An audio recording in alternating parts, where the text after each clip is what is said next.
तो जय नमस्कार दोस्तों, आप सभी का स्वागत है हमारे यूट्यूब चैनल रैपिड स्टडी में। तो 3 बजे वाली जो नवीन सर की जीएस की क्लास होती है यूपी जीएस के लिए, उसके हैंड रिटन नोट हैं जो वो ये हैं, ठीक है। इसके हम सुपर फास्ट रिवीजन करेंगे और साथ ही में आपको ये बता दें कि इसके जो हैंड रिटन नोट हैं वो हमारे टेलीग्राम चैनल पर प्रोवाइड करा दिए जाते हैं, ठीक है। तो आप टेलीग्राम चैनल से जुड़ना न भूलें। तो चलिए पहला क्वेश्चन की शुरुआत करते हैं कि पहला क्वेश्चन क्या है। पहला क्वेश्चन है अलाउद्दीन खिलजी के शासनकाल से संबंधित है। तो अलाउद्दीन खिलजी जो है वो खिलजी वंश से संबंधित था, ठीक है। तो जो 12 से 1600 लेकर 1316 तक, सॉरी 1296 से लेकर 1316 एडी तक, एडी सीधे सीधे चलता है और बीसी यानी कि वो थोड़ा सा उल्टा चलता है, ठीक है। तो 1296 से लेकर 1316 एडी तक जो है वो अलाउद्दीन खिलजी का जो है कार्यकाल चलता है। इसने क्या किया था, रणथंभौर पर आक्रमण कब किया था? 1301 में किया था। जहाँ पर कौन राजा थे? तो वहाँ पर हम्मीर राजा थे, ठीक है। गुजरात की बात कर लेते हैं तो 1299 में ये गुजरात पर आक्रमण करता है। जहाँ के शासक कौन थे? तो कर्ण वहाँ के उस टाइम पे शासक थे। वारंगल की बात कर लेते हैं तो वारंगल पर ये आक्रमण कब करता है? 1310 में करता है। जहाँ पर कौन सा वंश चल रहा था? तो काकतीय वंश जो है उस टाइम पे वहाँ पे शासन कर रहा था। फिर उसके बाद में चित्तौड़ पर कब आक्रमण करता है? तो 1313 में जो है वो चित्तौड़ पर आक्रमण करता है। जहाँ के राजा कौन थे? तो राजा रतन सिंह वहाँ पे शासन कर रहे थे, ठीक है। आप सभी ने पद्मावत जो मूवी है वो देखी होगी, वो इसी से संबंधित है, ठीक है। अगला क्वेश्चन है कि नगद वेतन की प्रणाली जो है वो किसके द्वारा चलाई गई थी, जिसको हम इक्ता प्रणाली के रूप में भी जानते हैं। तो अलाउद्दीन खिलजी के द्वारा नगद वेतन प्रणाली, जिसको हम इक्ता प्रणाली कहते हैं, ठीक है, ये चलाई गई थी। इसने और क्या क्या किया था? तो मूल नियंत्रण प्रणाली जो है वो इसके ही द्वारा चलाई गई थी। सार्वजनिक वितरण प्रणाली भी इसके द्वारा चलाई गई थी। घोड़ा दागने की प्रथा जो है वो भी इसके द्वारा चलाई गई थी, ठीक है। घोड़ा दागने की प्रथा और नगद वेतन देने की जो प्रथा है वो इन दोनों के द्वारा बहुत ज़्यादा क्वेश्चन जो है वो इससे बनते हैं। सैनिक का हुलिया लिखना, ये भी अलाउद्दीन खिलजी के द्वारा चलाया गया था। भूमि कर पर 50% जो है वो इसके द्वारा लगाया गया था। अलाई दरवाज़ा और हौज खास जो है वो इसके द्वारा बनवाया गया था। रक्त एवं तलवार की नीति जो है वो अलाउद्दीन खिलजी के द्वारा चलाई जाती है और रक्त एवं लोह की नीति जो है वो बलबन के द्वारा चलाई जाती है, ठीक है। भारत में का सिकंदर जो है इसको कहते हैं, सिकंदर ए सानी भी इसको कहते हैं, युग का विजेता भी इसको कहते हैं और जनता का चरवाहा भी अलाउद्दीन खिलजी को कहते हैं, ठीक है। इसको इन नामों से जो है वो जाना जाता था। दिल्ली का वह एकमात्र सुल्तान कौन था जिसने अपना आत्म विवरण लिखा? तो फिरोज शाह तुगलक एक ऐसा शासक था जिसने अपने ऊपर जो है अपने ऊपर एक किताब लिखवाई जिसका नाम था फतुआत ए फिरोज शाही, ठीक है। और फिरोज शाह के तुगलक के जो शासनकाल की बात कर लेते हैं तो 1351 से लेकर 1388 तक जो है वो इसका कार्यकाल रहता है, ठीक है। तुगलक वंश से ये संबंधित था। तो तुगलक वंश का प्रथम शासक कौन था? तो ये गयासुद्दीन तुगलक जो है, जिसका शासनकाल जो है वो 1320 से लेकर 1325 तक चलता है, ठीक है। गयासुद्दीन तुगलक ही जो है वो तुगलक वंश के संस्थापक माने जाते हैं। मोहम्मद बिन तुगलक की बात कर लेते हैं तो 1325 से लेकर 1351 तक, पहले जीएसटी आता है फिर एमबीटी आता है, ठीक है। मोहम्मद बिन तुगलक को ये सबसे पढ़ा लिखा था, लेकिन इसको बुद्धिमान और बेवकूफ़ के नाम से भी जाना जाता है, मोहम्मद बिन तुगलक को। फिर आता है फिरोज शाह तुगलक, ठीक है। मोहम्मद बिन तुगलक ने जो आपने कहानी सुनी होगी ना कि इसने अपनी आधी प्रजा ले जाने में और आधी प्रजा जो है वो वापस लाने में मार दी और फिर खुद जो है वो महल से कूदकर अपनी जान दे दी थी। फिरोज शाह तुगलक की बात कर लेते हैं तो 1351 से लेकर 1388 तक इसका शासनकाल रहता है, ठीक है।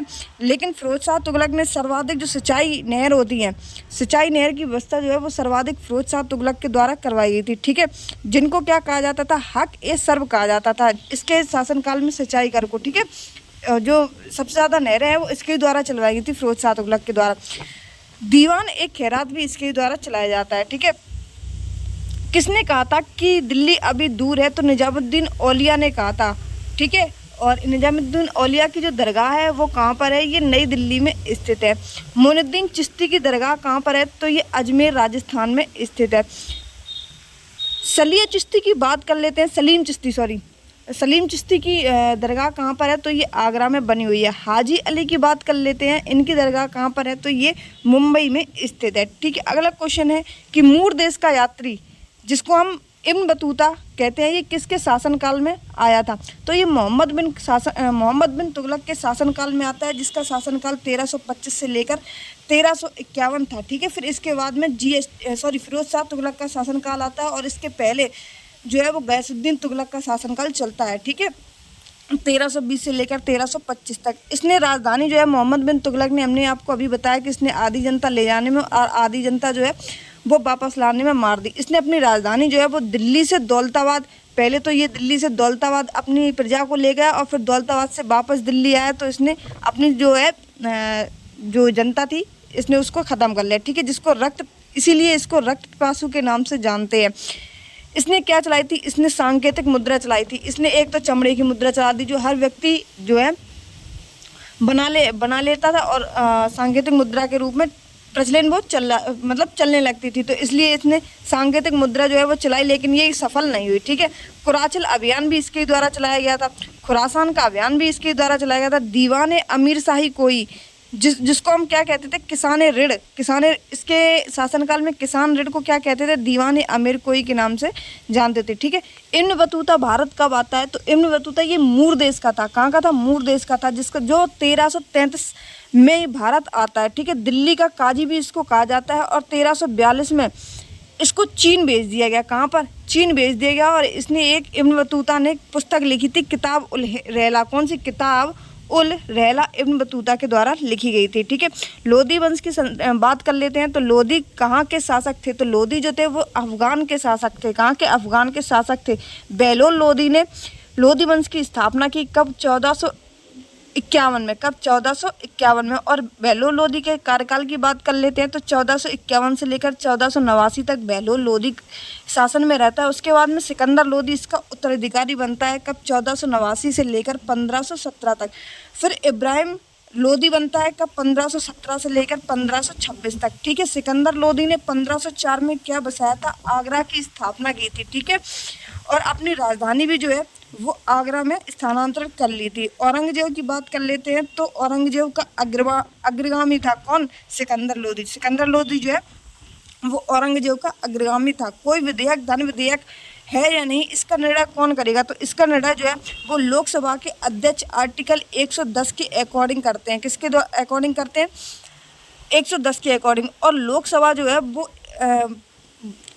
जो है इसमें ये प्रस्तुत किस आर्टिकल के तहत होंगे? तो 109 के तहत। लोकसभा में 109 के तहत और राज्यसभा में 110 के तहत कोई विधेयक, धन विधेयक है या नहीं, इसका निर्णय किया जाता है। ठीक है, वित्त विधेयक की बात कर लेते हैं, तो ये 117 में आता है। वार्षिक वित्तीय विवरण की बात कर लेते हैं, तो 112 में आता है। भारत का पहला जो बजट है वो विल्सन के द्वारा 1860 में पेश किया जाता है। ठीक है, भारत का प्रथम लोकसभा अध्यक्ष के रूप में कौन थे? तो भारत के जो प्रथम लोकसभा अध्यक्ष थे वो थे जीवी मावलंकर। ठीक है, उपाध्यक्ष के रूप में किसने काम किया था? तो अनंत सयनाम अयंगर ने जो लोकसभा के अध्यक्ष के रूप में काम किया था। पहली महिला स्पीकर की बात कर लेते हैं, तो ये मीरा कुमार जो है पहली महिला स्पीकर बनी थी। ठीक है, दूसरी महिला स्पीकर कौन बनी थी? तो सुमित्रा महाजन वो है जो दूसरी महिला स्पीकर के रूप में इन्होंने कार्य किया। भारत के प्रधानमंत्री उत्तरदायी है, तो भारत के जो प्रधानमंत्री हैं वो किसके प्रति उत्तरदायी हैं? तो वो लोकसभा के प्रति जो है वो उत्तरदायी होते हैं। ठीक है, प्रधानमंत्री का आर्टिकल कितना होता है जो उत्तरदायी होता है? ठीक है, लोकसभा का तो वो 74 होता है। और भारत में एक प्रधानमंत्री होना चाहिए, वो किस आर्टिकल के तहत है? तो वो 74 के तहत है। ठीक है, और लोकसभा का उत्तरदायी होता है कौन? प्रधानमंत्री। वो किस आर्टिकल के तहत है? तो आर्टिकल 75 के तहत। मंत्रिपरिषद किसके प्रति उत्तरदायी होती है? तो मंत्रिपरिषद जो है वो लोकसभा के प्रति उत्तरदायी होती है। उत्तर प्रदेश के उपरांत सबसे अधिक लोकसभा सांसद आते हैं, तो सबसे ज़्यादा उत्तर प्रदेश के उपरांत सबसे अधिक लोकसभा सांसद कहाँ से आते हैं? तो उत्तर प्रदेश के बाद में महाराष्ट्र से आते हैं। लगभग कितने? 48। पश्चिम बंगाल की बात कर लेते हैं तो 42, बिहार की बात कर लेते हैं तो 40, और तमिलनाडु की बात कर लेते हैं तो 39। ठीक है, लोकसभा अध्यक्ष अपने कास्टिंग वोट का प्रयोग केवल किस लिए करते हैं? जब वोट बराबर होने के नाते हो, मतलब जब वोट बराबर हो जाते हैं दोनों पक्ष में, तो फिर किसका प्रयोग किया जाता है? कास्टिंग वोट का प्रयोग जो है वो किया जाता है। किसमें? लोकसभा में। किसमें? लोकसभा में। ठीक है, गुजरात में लोकसभा की कितनी सीटें हैं? तो गुजरात में जो लोकसभा की सीटें हैं वो कितनी है? 26 हैं। कितनी है? 26 है। हरियाणा में कितनी है? तो हरियाणा में 10 हैं। कितनी है? सॉरी हाँ, हरियाणा में 10 है। हिमाचल प्रदेश में कितनी है? तो हिमाचल प्रदेश में 4 हैं। और झारखंड में कितनी है? तो 14 हैं। उत्तर प्रदेश में कितनी है? तो उत्तर प्रदेश में 31 सीटें हैं लोकसभा की। महाराष्ट्र में कितनी है? तो 19 है। तमिलनाडु में कितनी है? तो 18 है। बिहार और पश्चिम बंगाल में कितनी है? तो 16 राज्यसभा सीटें हैं। भारत का पहला 14 लेन महामार्ग कौन सा है? तो दिल्ली मेरठ एक्सप्रेस जो है वो 14 लेन महामार्ग में आता है, ठीक है, जिसकी शुरुआत 2021 में हो गई थी, जो कि 96 किलोमीटर लंबा है। राष्ट्रीय राजमार्ग विकास परियोजना में राजमार्ग की कुल लंबाई कितनी है?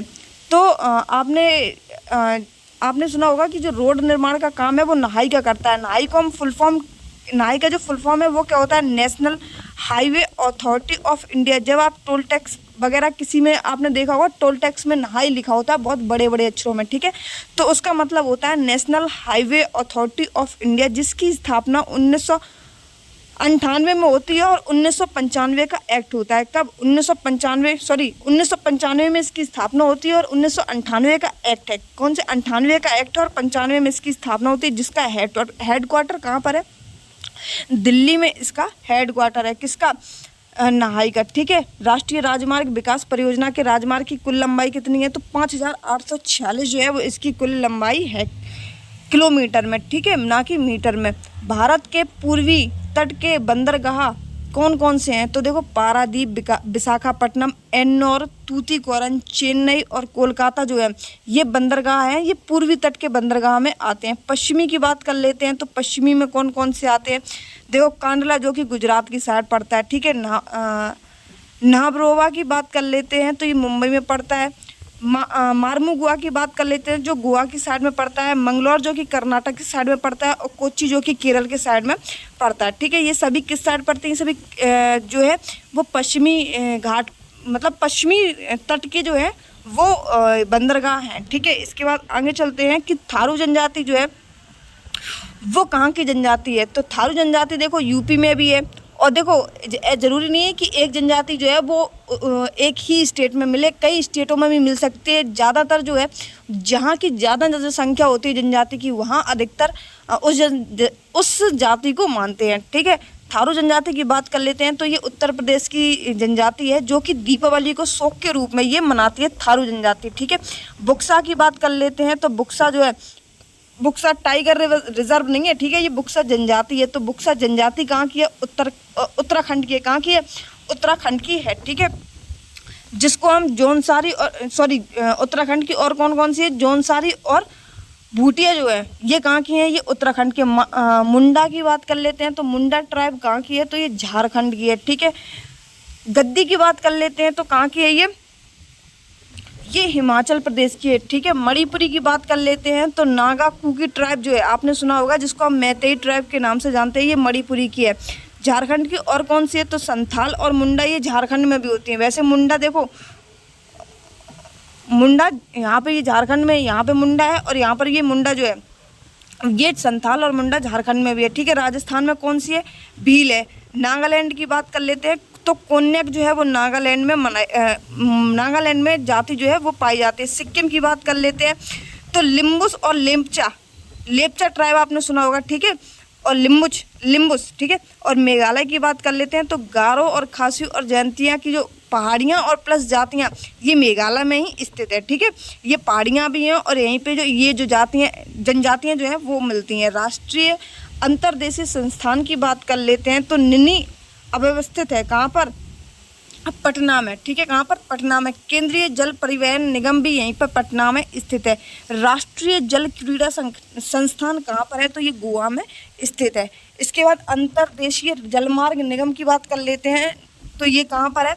ये नोएडा के उत्तर प्रदेश में स्थित है। अंडमान एंड निकोबार की जनजातियों की बात कर लेते हैं तो ओंजे और सोमपेन जो है वो आपने पहले पढ़ी होंगी।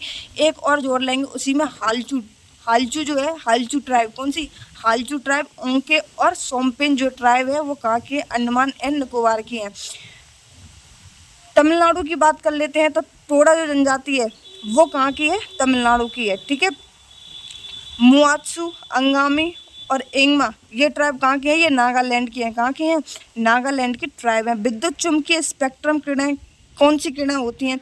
तो इनको हम सूक्ष्म तरंगें या फिर अवरक्त किरणों के नाम से जानते हैं। किसको? विद्युत चुम्बकीय स्पेक्ट्रम किरणों को। ठीक है। पराशब्द दुनिया की आवृत्ति कितनी होती है? तो पराशब्द दुनिया की जो आकृति होती है वो होती है 20,000 हर्ट्ज। कितनी? 20,000 हर्ट्ज होती है। अपश्रव्य की बात कर लेते हैं कि जो ध्वनि हम मतलब सुनाई नहीं दिया अपन को, उसको क्या कहते हैं? अपश्रव्य। और श्रव्य किसको बोलते हैं? जिसको हम सुन सकते हैं। तो 20 हर्ट्ज ये अपश्रव्य जो मतलब पराश्रव्य दुनिया है ये अलग है, और जो अपन लोगों की सुनने की ध्वनियाँ है वो अलग है। ठीक है। तो 20 हर्ट्ज से कम होती हैं तो अपन को जो ध्वनि है वो नहीं सुनाई देती है, और 20 हर्ट्ज से लेकर 20,000 हर्ट्ज तक अपनी जो श्रव्य ध्वनियाँ हैं वो होती हैं। ठीक है। इसको पराश्रव्य दुनिया को किससे पता लगाया जाता है? तो सोनार से पता लगाते हैं। ठीक है। हाइड्रोजन बम किस सिद्धांत पर काम करता है? तो हाइड्रोजन बम जो है वो किस सिद्धांत पर काम करता है? ये क्वेश्चन जो है वो शायद पिछली बार या फिर शायद मिनी मॉक टेस्ट में ये क्वेश्चन जो है वो पूछा गया था। तो ये करता है अनियंत्रित संलयन अभिक्रिया पे। किस पर? अनियंत्रित संलयन अभिक्रिया पे। ठीक है। तो आप बताएंगे कि जो सूर्य में अभिक्रिया होती है वो कौन सी अभिक्रिया होती है? ठीक है। परमाणु रिएक्टर जो है वो किस पर काम करते हैं? तो ये नियंत्रित संलयन पर काम करते हैं। ठीक है। लेकिन जब मान लो कोई भी मंदक का काम कौन करता है? ठीक है। जब कोई भी चीज़ क्रिया कर रही है तो उसमें मंदक का काम कौन करेगी? ये आप हमें कमेंट बॉक्स में बताएंगे। ठीक है। अगर आपने 11th-12th में अच्छे से फिजिक्स जो पढ़ी है तो आप जो है इसका आंसर बता देंगे। जीवाश्म ईंधन किसको कहते हैं? कोयला, पेट्रोल, डीजल, इन सभी को जीवाश्म ईंधन के रूप में हम जानते हैं। नाभिकीय ईंधन के रूप में किसको जानते हैं? तो यूरेनियम और थोरियम को हम नाभिकीय ईंधन के रूप में जानते हैं। पित्त का प्रमुख कार्य क्या होता है? तो पित्त का जो प्रमुख कार्य है वो होता है वसा का वशीकरण करना। क्या? वसा का वशीकरण करना पित्त का काम होता है। ठीक है।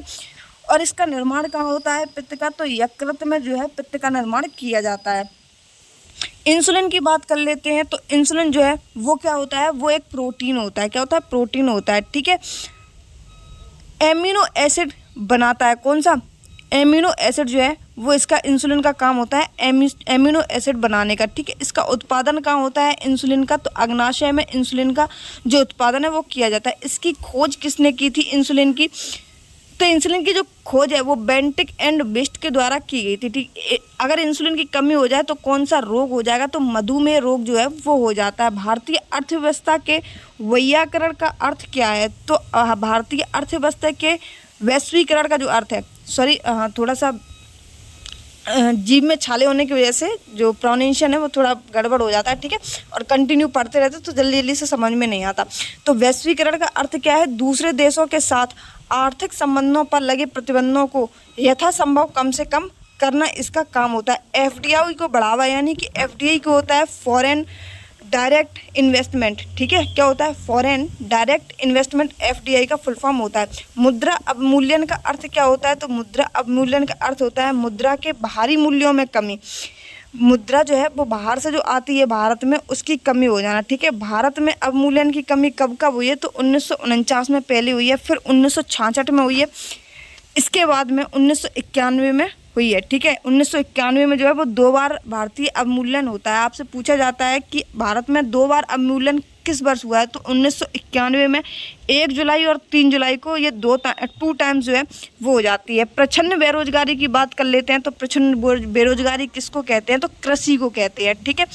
जिसको हम छिपी हुई बेरोजगारी कहते हैं। मौसमी बेरोजगारी की बात कर लेते हैं। तो ऑफ सेक्शन यानी कि काम ना होना। क्या होता है? मौसमी बेरोजगारी का मतलब है काम का ना होना। संरचनात्मक की बात कर लेते हैं। तो संरचनात्मक का मतलब होता है कि लोगों में कौशल की कमी होना। ठीक है। वैसे तो स्किल इंडिया जो है 2015 में इसकी शुरुआत की गई थी कौशल की कमी को पूरा करने के लिए, लेकिन ऐसा पर्याप्त नहीं हुआ। ठीक है।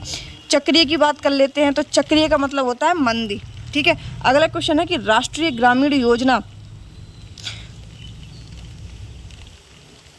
ग्रामीण रोजगार गारंटी योजना लागू कब की गई? ये 2 फरवरी 2006 को जो है वो लागू की जाती है। मनरेगा की बात कर लेते हैं।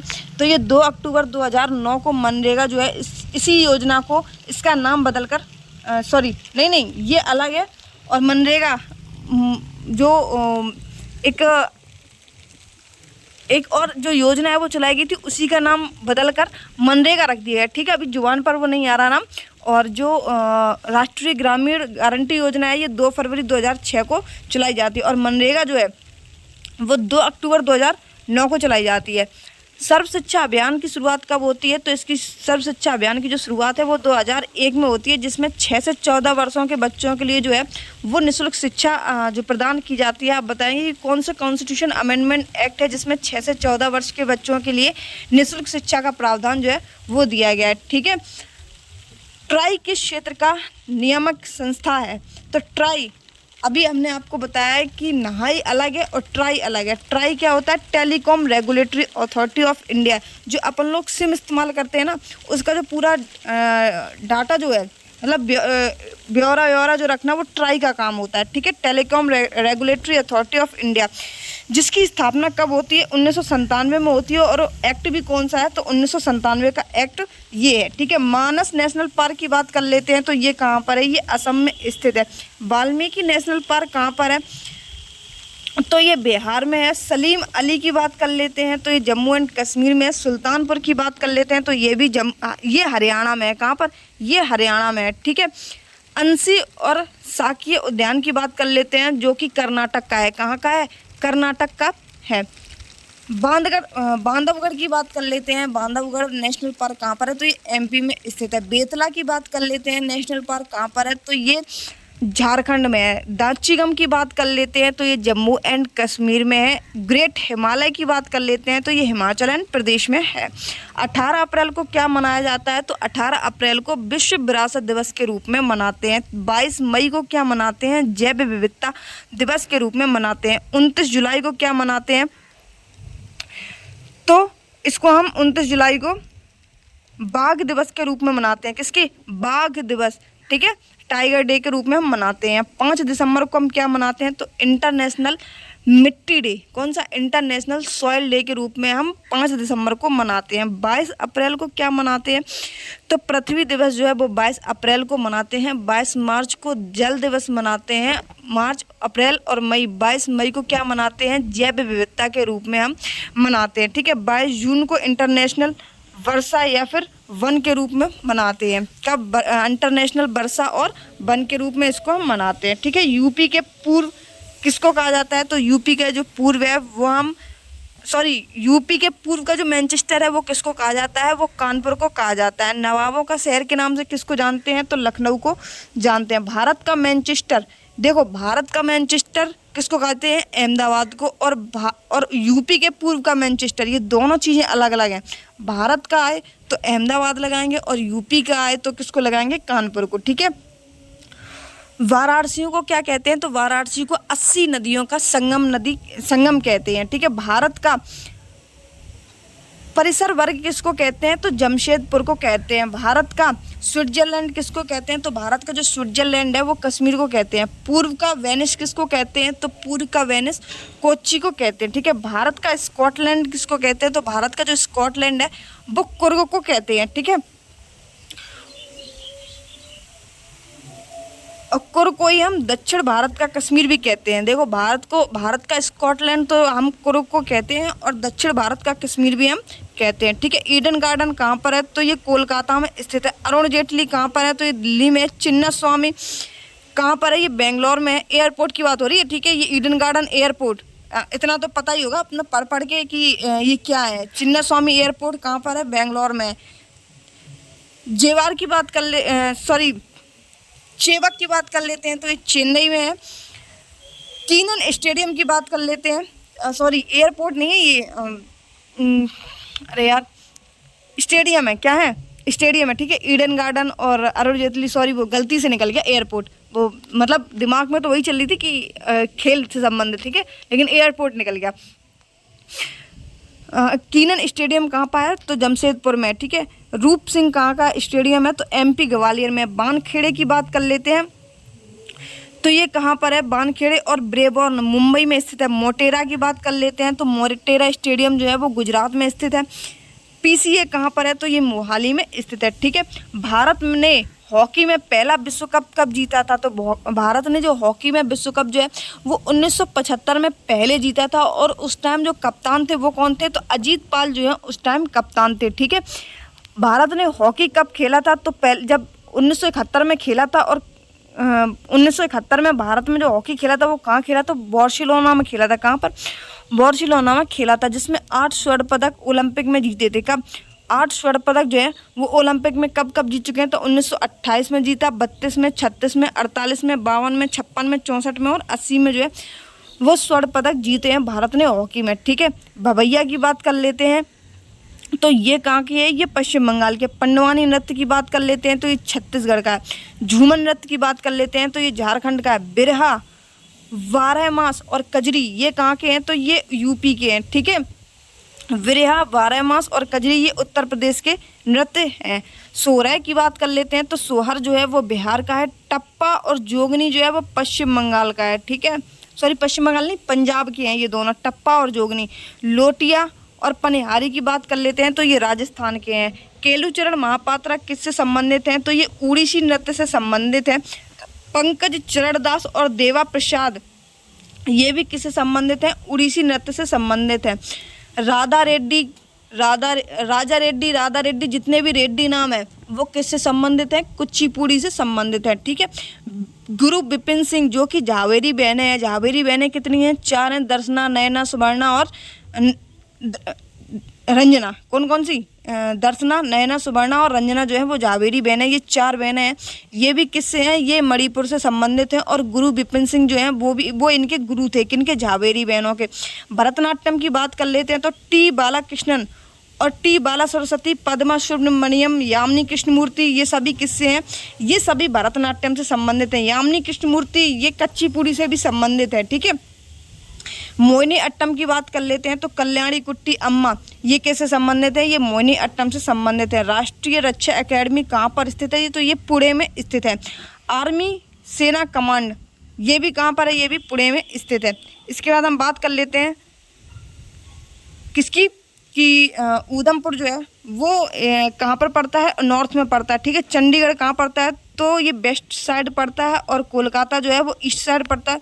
और पुणे कहाँ पड़ता है, ये साउथ साइड जो है वो पड़ता है। ठीक है, अगर आपको इसकी पीडीएफ चाहिए तो हमारे टेलीग्राम चैनल की लिंक आपको डिस्क्रिप्शन बॉक्स में दे रखी है, वहाँ से जाकर आप इसकी पीडीएफ जो है वो शाम को ले सकते हैं। ठीक है, सुबह वीडियो अपलोड होता है और शाम को जो है वो पीडीएफ टाइम मिलते ही अपलोड कर दी जाती है। मिलते हैं अपने नेक्स्ट वीडियो में, तब तक के लिए जय हिंद, बाय बाय।